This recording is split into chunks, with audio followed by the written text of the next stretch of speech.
May isang tanong ako para sa'yo. Paano kung sabihin ko sa'yo na ngayon ay meron ng isang legal na paraan para sa ating mga Pilipino kung saan magagawa mong kumita ng extra income gamit ang internet kahit nasa bahay ka lang? Interesado ka bang malaman kung paano to? Kung oo ang sagot mo, ituturo ko sa iyo ng maigi paano ka kikita ng extra income gamit ang internet tulad ko at ng mga kaibigan ko kahit nandyan ka lang sa bahay mo o kahit nasa internet shop ka lang. Bago ang lahat, may gusto muna akong ikwento sa iyo. Sigurado ngayon mo palang ito maririnig.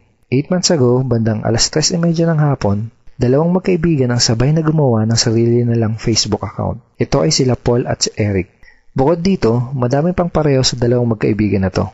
Pareho sila ng eskwelahang pinanggalingan, pareho sila ng kurso natapos, pareho silang pamilyado na. Pareho silang empleyado nagtatrabaho ng walang oras araw-araw, parehong nakikipagsiksikan sa MRT pagpapasok ng trabaho, parehong sumasahod kada kinsenas katapusan, parehong nagbabayad ng mga utang pagkasahod, at pareho din silang gustong makaahon sa hirap ng buhay.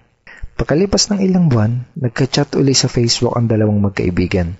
Si Paul ganun pa din. Araw-araw pa din siyang stress sa pagtatrabaho ng walang oras araw-araw. Madalas pa siyang mag-overtime kaya wala na siyang oras sa pamilya niya. Balak niya na ding mag-abroad dahil kulang na kulang ang kinikita niya para sa kanyang pamilya. Nalulungkot man siyang umalis dahil ayaw niyang malayo sa pamilya niya pero wala siyang choice kung hindi magsakripisyo. Si Eric naman, kaka-resign lang. Di na daw niya kailangan ng trabaho. Kumikita na kasi siya ng malaki kahit nasa bahay lang siya kasama ang mag-ina niya. Malaki na din daw ang perang naipon niya sa bangko. Gusto mo bang malaman kung anong pinagkaiba nila? Si Paul gumagastos at nag-aaksaya lang ng oras sa tuwing mag-i-internet. Si Eric naman, ginamit niya ang Facebook at internet para kumita at magnegosyo. May tanong uli ako sa'yo. Gumagamit ka din ba ng computer para mag-Facebook at mag-internet?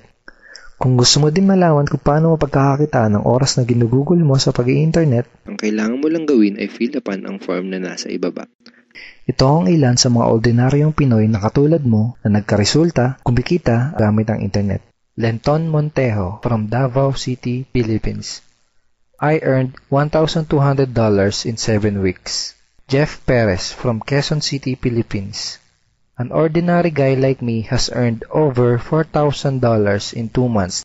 Ivy Amor Dahino from Bangkok, Thailand. Highly recommended opportunity. I've just mentioned this to my friends. Kiko Javier from Davao, Philippines. I'm now averaging about $700 per month since I started this. Reden Kakista, Riyadh, Saudi Arabia. I earned $6,460 using internet only. I'm here in the Middle East working and I'm even earning more than my salary here. Nakakatuwa, di ba? Nung una, naniwala lang sila at sumubok. Ang maganda, pwede ding mangyari sa iyo mga to. Kung gusto mo na ding matutunan kung paano o kikita gamit ang internet, ang kailangan mo lang gawin ay fill upan ang form na nasa ibaba. At ipapadala ko sa email mo ang video na magtuturo sa iyo kung paano ka kikita katulad namin. Go ahead and fill up the form below now.